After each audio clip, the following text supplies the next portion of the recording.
Khalid is tired. Tired of this shit, tired of this life, and quite literally tired. He just walked into his placement 5 minutes ago, and lucky for him, I was standing there. Khalid is tired.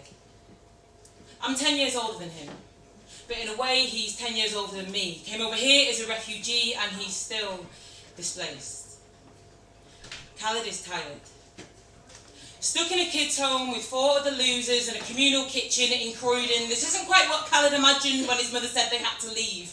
Croydon was an inner dream of safety and security in Britain and England and London and Croydon? Kids' home in Croydon? Croydon isn't London. Yo, no offence to Croydon. Khalid is tired. I greet him with this air of self-deprecating apology.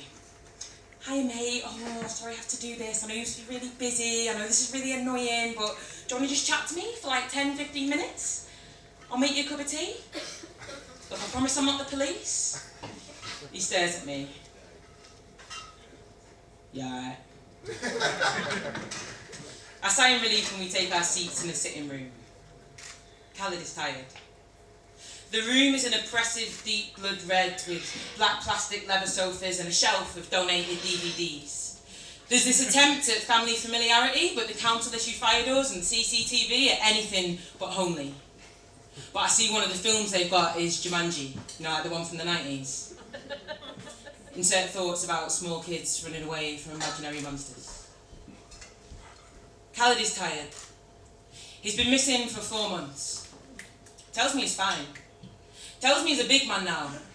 Tells me he doesn't need to stress because life is stressful enough, and after a while you just stop feeling, and I start to wonder if he's drowning. Khalid is tired. Khalid is sleep deprived, love deprived, soul deprived. Have you seen what that does to a boy?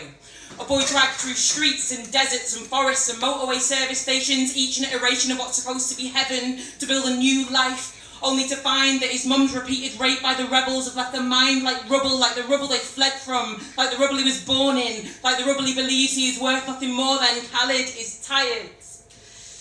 Khalid is tired. Khalid is tired.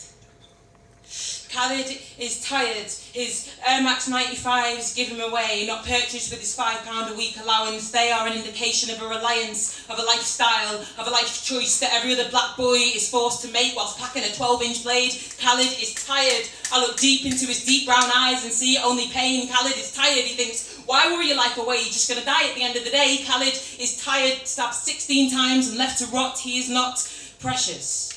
So what makes life so special now when death is so hard to keep a hold of? Khalid is tired, sleep is his enemy. Not living with Hep C. That's easy, he tells me. Fails to see that a life-threatening disease inflicted by a dirty blade has made his life anything but easy. He's supposed to be leaving hell, but this don't feel like heaven. Khalid is tired. Everything I say to him kind of seems pointless. He answers my questions with this duty-bound politeness, never giving me enough to understand, but enough to know.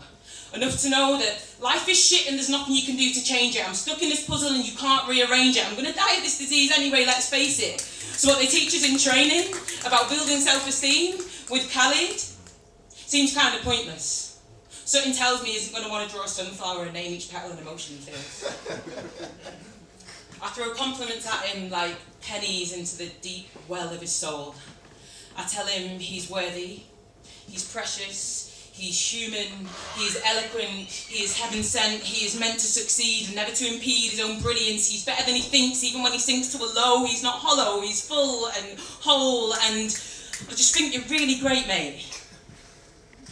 Yo. Thanks, he says.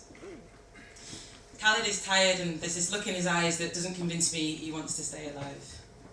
I say goodbye, sound out my name, make my way back to the office, leaving Khalid like he's been left before and will be left again, leaving that deep blood red sitting room and black plastic sofas and donated DVDs and CCTV and think, he's right. Croydon really isn't London. I get why he's tired.